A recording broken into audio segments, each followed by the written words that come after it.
So without further ado, it is my great pleasure to bring up Joe Alexander, who is ITSM manager at Health First Information Technology in Melbourne, Florida, with 17 years experience in IT and 4 years in customer service. His team provides 24/7 support for 4 hospitals and over 10,000 associates. I can attest that he has an unmatched passion for mentoring and training.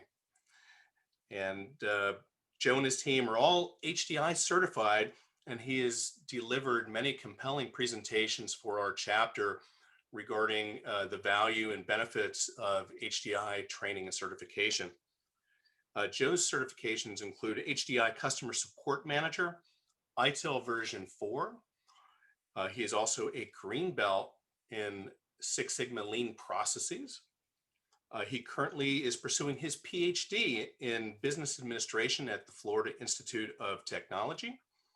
Joe is also the VP of Content Relations for our HDI Central Florida chapter. Joe will be presenting best practices and lessons learned migrating to a new ITSM platform. Here is a very warm welcome to you, Joe. Awesome. Thank you, Jim. I greatly appreciate that. Thank you so much. So good afternoon, everybody. I'm so glad you guys all took a little bit of your lunchtime away to join us. I'll go ahead and share the presentation. And then that way we can go ahead and get started. Let's see here. I can see your screen. Awesome. And are you guys able to see it, the presentation itself? We can see the presentation on the left and the next slide on the right. Okay. You could go full screen mode if you want. All right. I was trying to work on that before I got in here, so that way I didn't look like I was fumbling around. So I think I just hit something. I'm so sorry, guys. So I can run it from this mode if this is what you guys see. Is that easier for you, or is the presenter mode on the lower right where you have the presentation that usually makes it full screen? Oh, right there. Did that work or no? I'm so sorry. All right, let me try this over again. I'm so sorry, guys. No, take your time. We're Joe, back in the presentation. When you're in the presentation view, you have to. There's a display menu at the top. You just have to swap that. So if you launch it, go back into presentation mode. How about that one? It didn't change. There you go. There you go. And I think it even has some closed caption at the bottom. Exactly. Awesome. Thank you, Robert. Greatly appreciate that save. I appreciate it. So I just wanted to say thank you, guys. And what we've done over the past 6 months is actually 18 months in the work. And what we've done here at Health First is we've taken our Ivanti Service Management, which is a tool that we had on-prem. And I know that I'm not selling a product and I'm not pushing a specific process, but at any time, a ticketing tool can be substituted a name. But I'm very used to saying either Ivanti Service Manager or Ivanti Service Desk. So the on-prem solution that we had was a little bit out of date. It wasn't updated, and it didn't have all the new bells and whistles of some of the more newer technology. So what Health First decided about 18 months ago is we started to look around at all the different products that were out there. Ultimately, we settled on just migrating from the old platform that Ivanti had to the new platform, which is Ivanti Service Manager in the cloud. And with that came a whole bunch of challenges. So one of the things I wanted to talk to you guys about today is just that. As I go to the next slide, is our experiences during that migration. What went well? What could we have done better? And what are the key takeaways? And I know that I said best practice, but best practice is really a set of rules and guidelines that helps you do your work or do your job within your company. And it could be different for every company. So when I talk about our team, I can substitute my team's name, I can substitute my team's company, and I can probably represent any other migration that's happened in the past that we've all seen. And if at any time you guys have any questions, please just stop me, just speak up, and I will go over that as well. So, and I'm so sorry, I forgot to click forward on the actual slide, so I will do better at that as well. So I'll dive right in. So what went well? Team engagement. That went amazingly well. What could we have done better? Communication, resource constraints, identifying them in the front of the project, and then activities and responsibilities. And when I say activities, is what were the milestones and objectives that we needed to do in order to be successful rolling out a new tool. And then some of the key takeaways is identifying those single points of failure, those bottlenecks or those resource constraints early on, and taking immediate remediation action to mitigate that risk. Because what happens is some folks will think it'll just work itself out as we get to that part of the project. It won't impact us on this one. But lo and behold, it could shift your project a day, a week, or even a month if there's a bottleneck waiting for some type of resource. And that could be financial or people.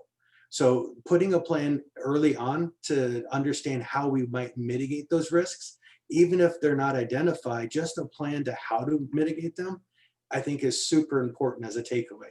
And then the last one is a responsibility matrix, just a simple RACI model. So that way we know, because in every project, we have the project manager, we have those executive sponsors, we have those folks that are in leadership, but ultimately there's got to be one person that takes accountability and responsibility for the project to make those hard decisions. And if you guys don't identify them early on or know who to go to that is in that role, it can cause confusion down the road in the project. And I can attest that it did in my project as well. There was multiple work streams, all working towards the same goal, but because they had different leaders that they all reported to, the confusion was one leader would say, yes, that's a great idea, go forward and do it. Meanwhile, the project said, no, let's not do it. And it caused conflict for the folks that were hands-on keys. They're like, well, I don't know what to do. The project wants me to do this, but my boss said, don't do it. So we have to really make sure and we set that responsibility matrix up ahead of time. It just clears up so many questions down the road. And that can, again, delay some of the project. So now what went well? This was one of the first projects that I've ever been part of that was almost 100% run remote. We're talking about design sessions, UAT sessions, the go live, the kickoff. All of those sessions were all done with tools like Zoom. We used Microsoft Teams, we used Reading Central. We used so many different tools to collaborate with each other. But what I noticed is because we were all remote, it felt like everybody was more connected. And they had this attitude of never giving up and what can I do to help? Because a lot of us are old school and we were used to the brick and mortar. We would meet in a war room type ideal, and we would write down or meet and have all of these collaboration sessions face to face. Well, when we moved to a remote environment and interacted via the different mediums or email or chat, all of a sudden the answers were quicker. We spent less time wasting time just meeting around topics. And some of the decisions were made where team members were like, hey, I can take that on. Where we never would have thought they would have taken it on. But because of the open collaboration circle, we had folks that had skill sets that we never really knew about jump in and help out. So I really think that what went well was just the team collaboration, that never giving up, and what can I do to help attitude. And in projects, that's so important. Because a lot of times we can all attest, that's not in my circle, that's not my responsibility. Somebody else is going to work on it. But the thing is, though, is sometimes nobody else is really working on it. We just think they're going to, because that might be their role or their position in the company, but they might not even be associated to the project. So I really think that, and I really wanted to make sure we hit home that a lot of it was the attitude of the members that were engaged in the project. So now the wrap up of that is just, that aha moment. I can remember sitting back, and I forgot the author, but it was the OSM moment. And if you guys get a chance, look up the term OSM moment. And it's a great read, and it's a great life lesson. But the aha moment for me was about a month ago when we were just about ready to go live, and we had to push the go live a whole month. And that freaked everybody out. But the aha moment was within 5 minutes of making that decision, everybody buckled down. What can we do to make it successful? What's the roadmap? What's the critical areas? So all of a sudden they went from being shocked that, hey, we have to do something, to let's just adjust to what we need to. What is it that we have to get done? And we did it. So teamwork. I mean, that was that aha moment. It was a great thing for me to see, because these folks didn't report to me. They didn't report to anybody that was on the team sometimes, yet they all stepped up, and it was that collective engagement. And their ability to be adaptable. It was amazing to watch. It's like watching the water flow down a river, and you see it pass along these rocks and stuff, and you wonder, how amazing is it that the water knows how to be fluid, and the team really represented that. So then what could we have done better? I probably could spend hours just talking about this, but I wanted to hone in on some of the things that we could have done better. Targeted communications. I can't stress it enough. Understanding your target audience, creating content that is driven so that the target audience can digest it and understand it. Understanding what they want to see, how they want to see it, how often they want to see it is so important. And if you do that at the beginning of a project and you understand who you're going to be communicating with, it will save you a ton of templates and workflows and activities later on. So that's definitely one of them, is targeted communications. The other one is documentation. Understanding the project milestones, objectives, who's the stakeholders, and what resources are actually allocated to the project with time available versus nice to have the resource added to the project and unavailable. And sometimes we get hung up on those. And in the project planning and requirements section, those are key areas of best practice that we missed. So I'll share what we did at Health First. Is we started this project off with no project manager. We started this project off with not all the key stakeholders engaged at the initial brainstorming sessions for the project, but we had a driving need to improve our environment, so we marched forward. Well, throughout the life cycle of the project, we ran into those aha moments where the project planning and the project requirements, the milestones and objectives, those documents would have come in really helpful. So here we are 2 months into the project, and we're just creating those documents. We just didn't know any better. Those best practices weren't something that we use, because as one of the project sponsors and one of the project workers, I'm not a project manager. So I didn't know that life cycle to say, hey, we need to make sure we have these 10 things. So we engaged our project management office. When they came in, all of a sudden the light bulb went off. The team was like, oh, okay. We became immediately adaptable. We provided all that information to make those documents relevant. And then we communicated them out with the team.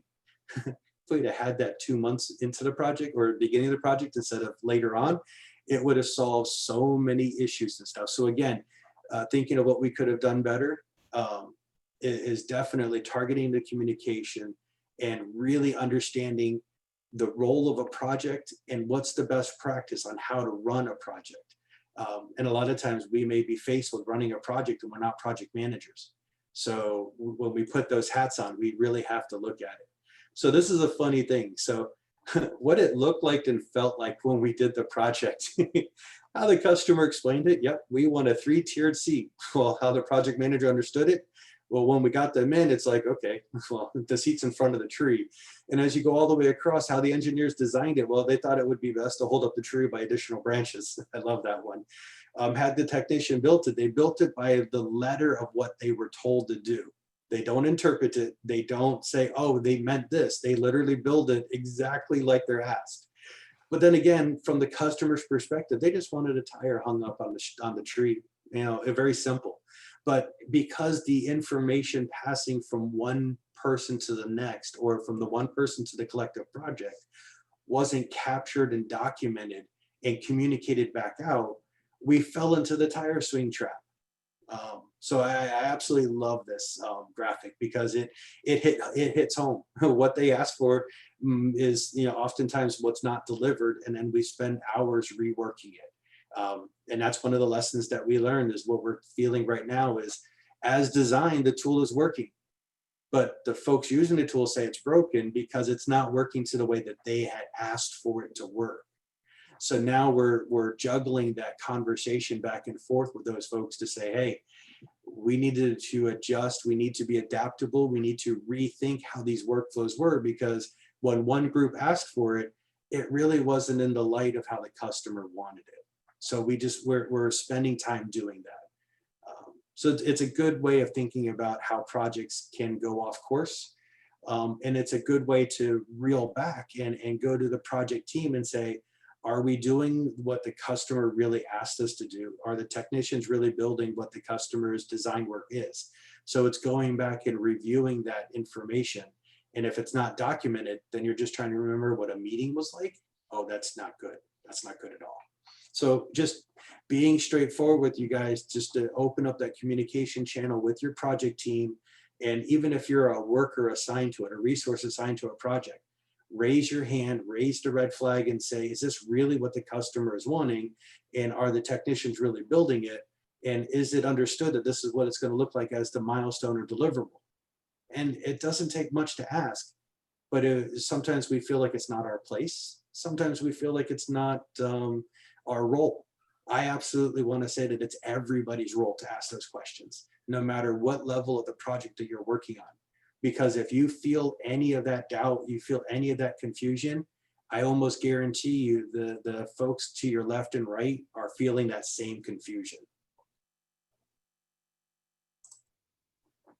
And again, going to the wrap up for what we could have done better, clearly recording the requirements, identifying those stakeholders' goals and objectives at the beginning of it.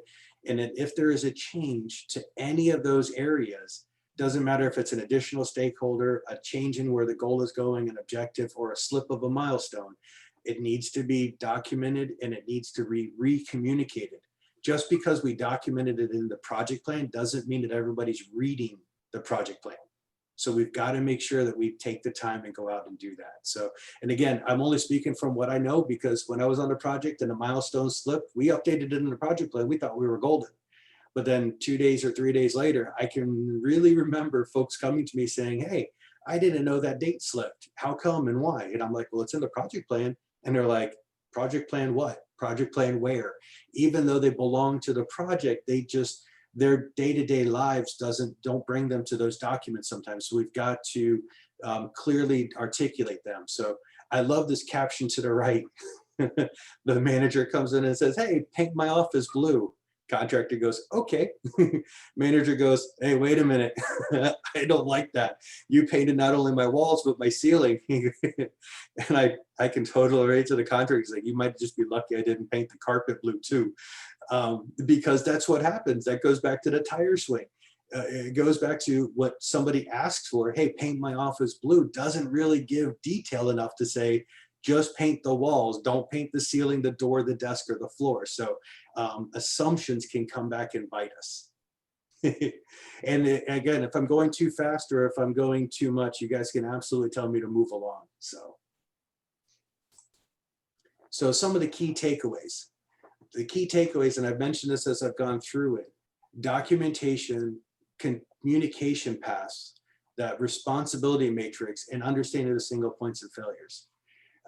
Those are very key areas that everybody on a project can influence. It doesn't mean that you might be a decision maker. It doesn't mean that you have to be the project manager to influence them.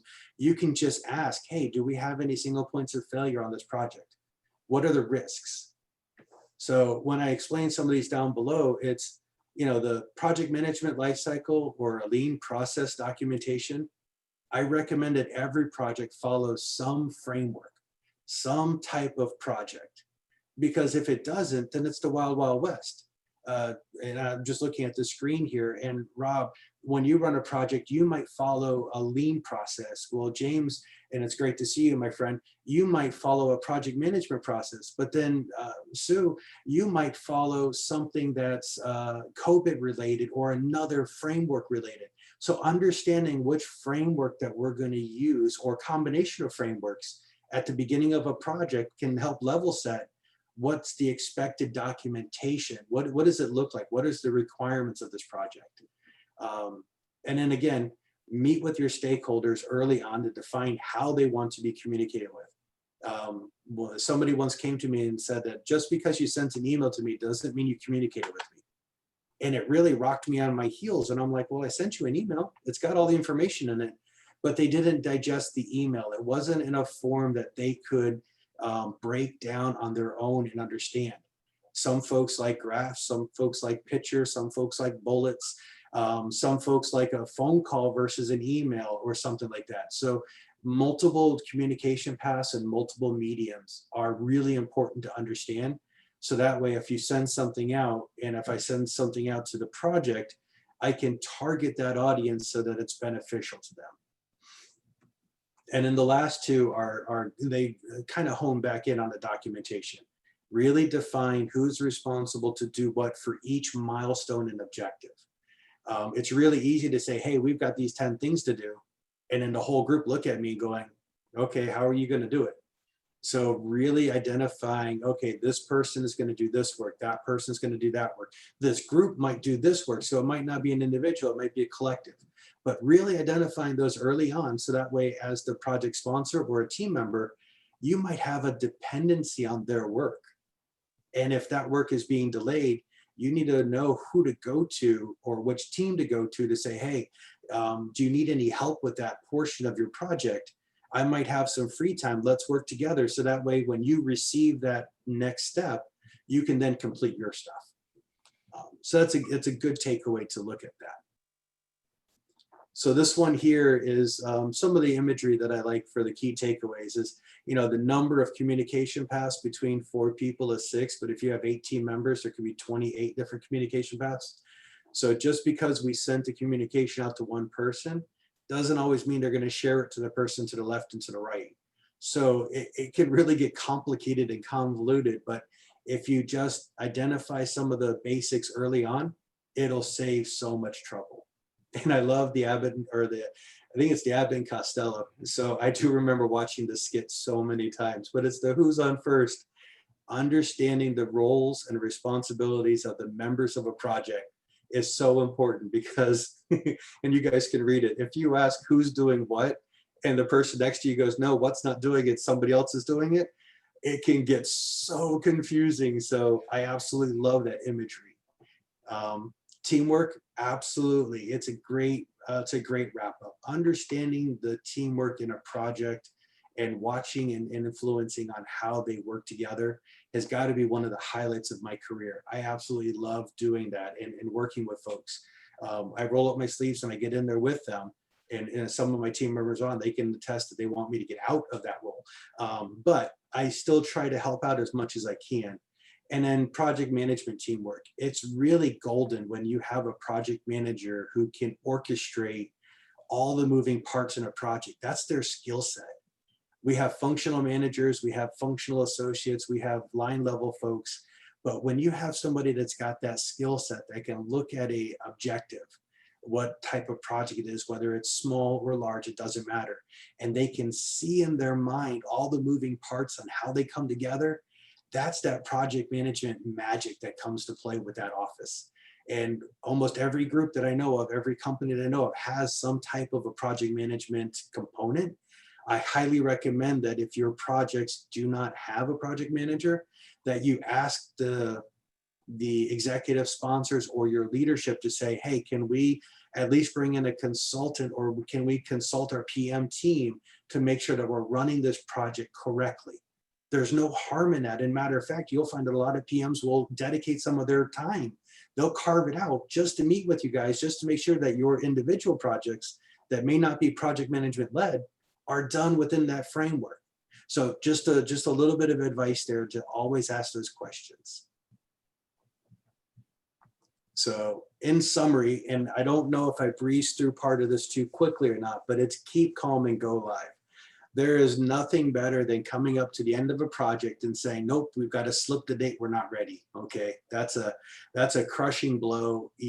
Everybody takes it personally, but it's not a negative. We're just maybe not ready. But there comes a time where you have to draw that line in the sand that says, you know what, we've got to go live. If we don't, we're going to continually to fall into what I call quicksand. Something else is going to come up, some other area is going to come up, and you're constantly going to be pushing those dates off. So you've got to draw that line in the sand. And again, it's going back to that accountability, that project management, or that leader of that project to say, you know what, this is as good as we're going to make it. Let's go live. And then we will do the life support afterwards, the post go live, and we will continue to improve it and make it better. But sometime we've got to go live. We've got to rip that Band-Aid off and go. So in summary, what went well? Teamwork, collaboration, and the team engagement. What could we have done better? I can't stress enough, documentation and communication. It's not just writing something down. It's making sure that we're writing it down in the format that's digestible and understandable by your peers. So we don't write it too high level, but then we don't write it too long-winded. And then communicate with the stakeholders, with the project members. Even if you don't feel like they're engaged or part of the actual project, at some point, they're going to interact with whatever project you're working on. Ours was the implementation of a tool. We moved the cheese on 9,800 people. So all of a sudden, they could no longer use their old links, no longer could use their old saved searches. They could no longer use their old saved reports. So 9,000 people plus, we took their cheese away from them and gave them a new block of cheese. And I was like, all right. And then out of that, there's 350 users of the application. Okay, we can handle that too. All right, but then we have 350 different asks of making it look different, because now they've got a new piece of cheese and they want it to look how they want. So now it's the juggling and the culture and that post go live support. So in summary, going live and that pre-work is only half the work. Now we've been live since December 9th.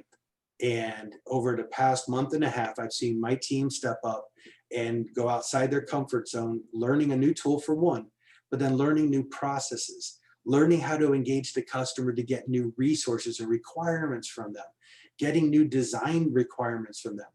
Now they have to take all those design requirements and say, all right, well, if Billy over here wants this to look pink, but Bobby wants it to look red, well, who's going to win? And then we have to make sure that when we funnel those type of influences into the team, we have to make that determination. Somebody in there's got to draw that line in the sand saying it's going to be magenta, and that's it. So those are some of the key takeaways from that. So I will turn it over to the group collectively. Do you guys have any questions, comments, or you want to share any of the stories that you've had of being part of the Go Live?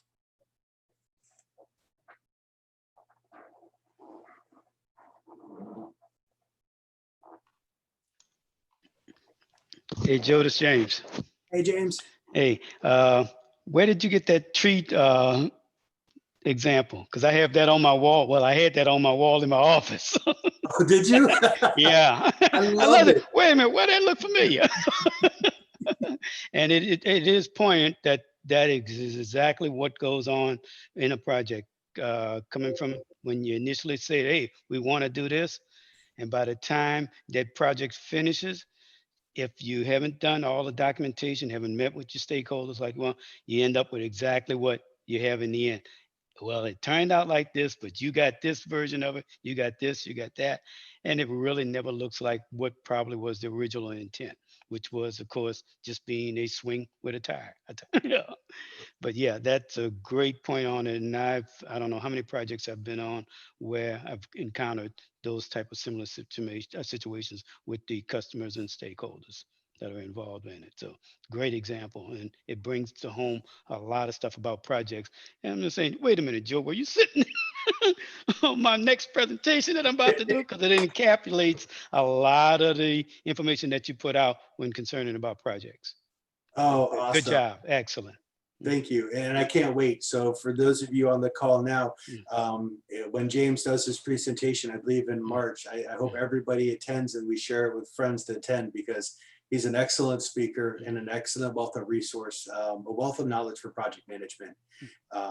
But yeah, so, and it's true. So you can go, James works, worked over in Orlando, the Central Florida area, at a different company than mine. But same experience, same type of thing. So you can take the company name and call it, even Xerox, and those projects are going to have the same type of risks and outcomes.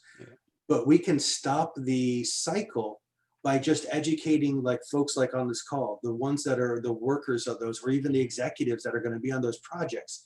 We can stop that cycle by really just going and taking a look at what's to the left and to the right, and are we following a framework? Thank you, Joe, for an outstanding presentation. It certainly underscores the value of project management and best practices. The critical aspect of stakeholders management and communications management. And I think it's extremely impressive how your team was able to embark on this large project without a dedicated project manager in the first place. I think it's a testament to the passion and the teamwork that you and your colleagues have, and the can-do spirit to achieve what is required to make the entire team be more productive and efficient. So I salute you for that, and thank you just for a great story, a great example. Awesome. So, and I appreciate the kind words, Jim. And I couldn't have done it without the team and the trust in the team that they would do those different areas. And that's what it's all about, guys. So even doing presentations like this, best practices, you can take a book and read the best practices. But once you start to implement those best practices in your day-to-day lives, you become to realize that they're guardrails and there's things just to make you go, does this really work? And just understanding some of those best practices changes how you approach any project, any initiative, even day-to-day work. And it really does hit home. Thank you also for pointing out the value of having an effective framework, such as lean or agile. When it comes to projects of this nature, or any kind of development or design, build, run, something like a waterfall methodology with an iterative approach where you share results to date, the design to date, with the key stakeholders and users, that often corrects errors at the front end before the actual user acceptance testing and launch itself. Oh yeah, and that was some of our what could we have done better. Absolutely, and it's just getting that stuff down and getting that stuff on paper at the beginning of a project. We adopted some of those as we were moving the project along, and all of a sudden you can see if you were to do a litmus test, the beginning of the project was really stumbling around and folks really didn't know what they were doing, and it wasn't very effective or efficient. But then as we engaged the project management, we decided on how we were going to do stuff. We decided on all those things and we started communicating them. All of a sudden, objectives just started getting checked off the board. It was amazing. So, and to do it in a very short amount of time, our configuration window to go live was about 6 months. We started in June and went live in December. The idea was to go live actually in October, but we had to slip it a month because, like Jim, you just pointed out, we saw some critical flaws in some of the designs in UAT, and we knew we couldn't go live because it would just disrupt everybody's quality of living too much. So that's why we made that determination. But then after a month of rework, we're like, okay, here's a line in the sand. It feels palatable. It feels like we can make it, and we had to go with it. And now for the last month, It's that post live support. It's the stuff that happens after a project is closed. It's like, okay, who's going to own it? Who's going to nurture it? Who's going to keep feeding it? And that's really where my team has come in, is they're the ones that are doing that process. And it's been amazing to be part of. Awesome. Any other questions?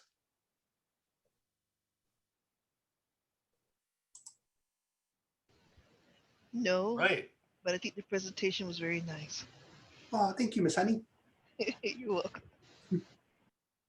Okay.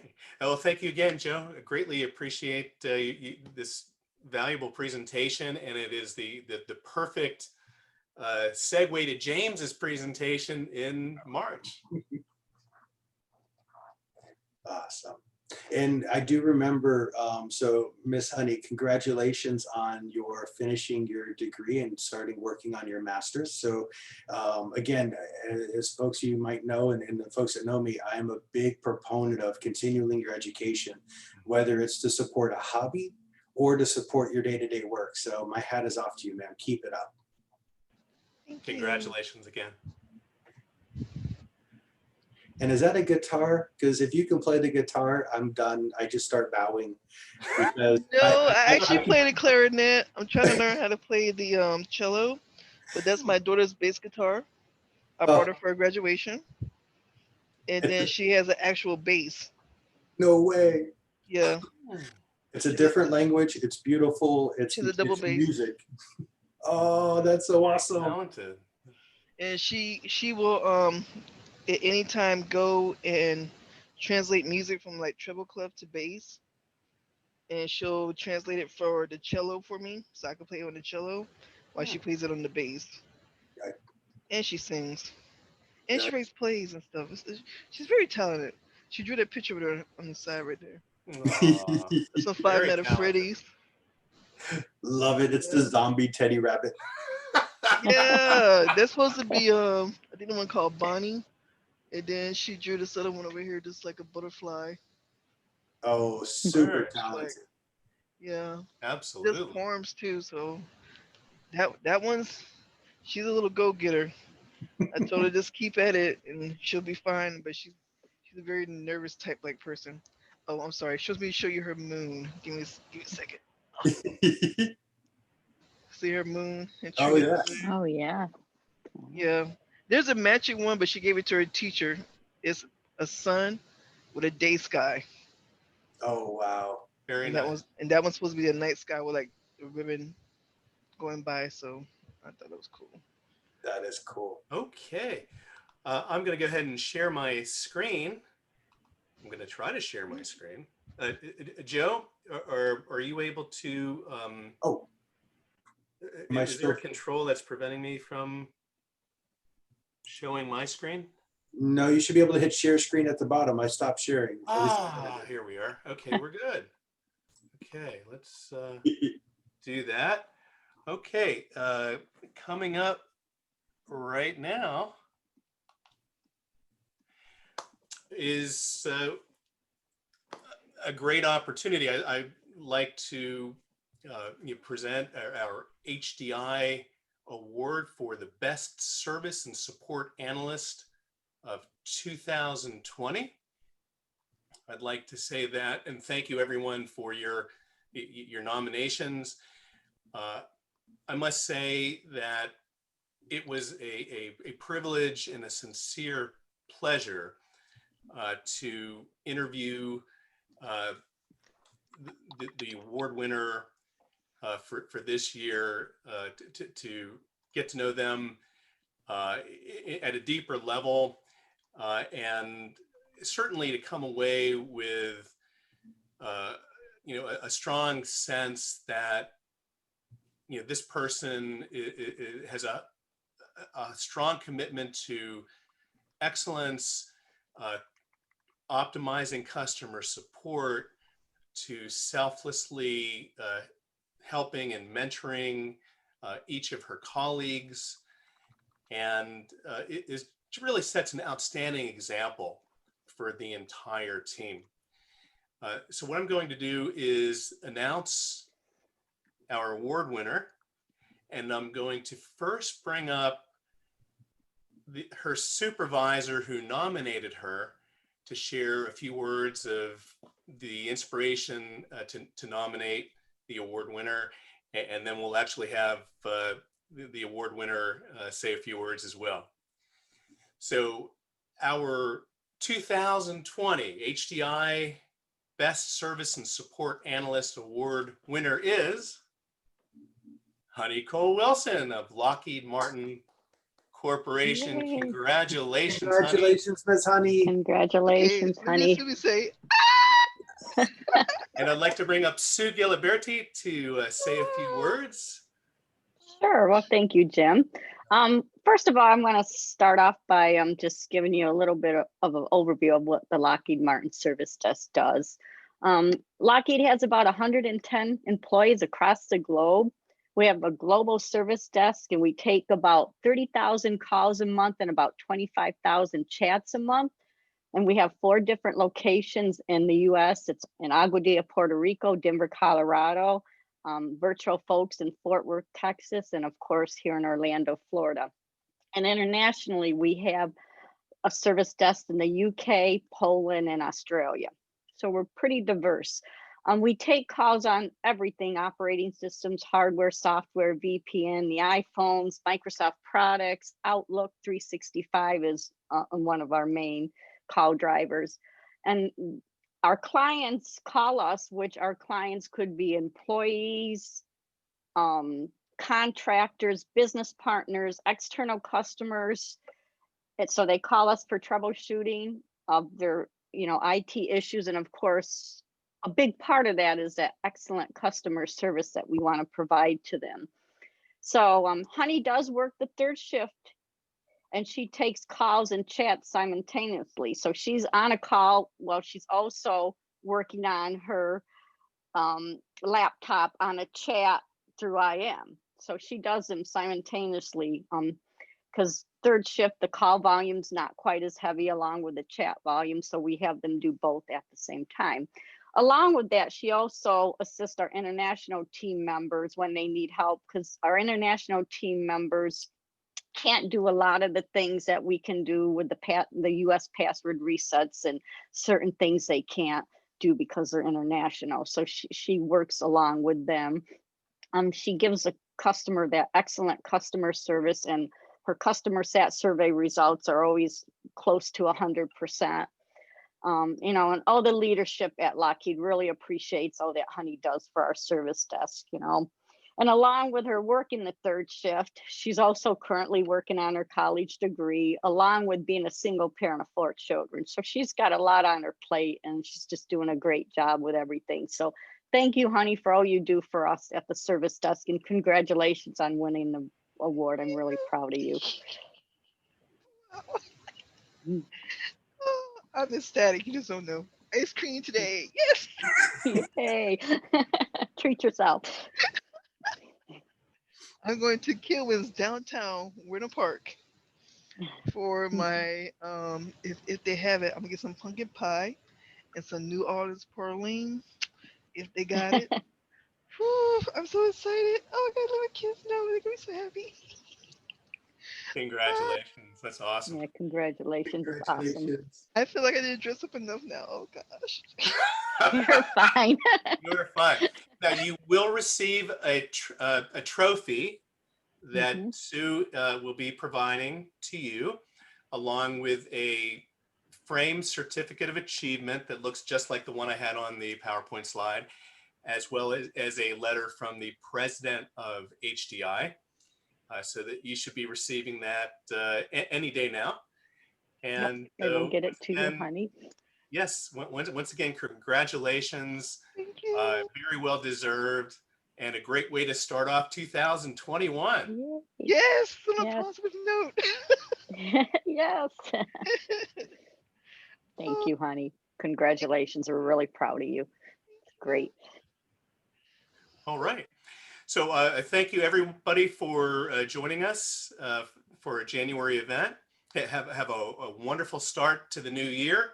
And we look forward to getting together again in March. And we are planning more events like this in the future. So keep checking in at hdicfl.com for our schedule of events.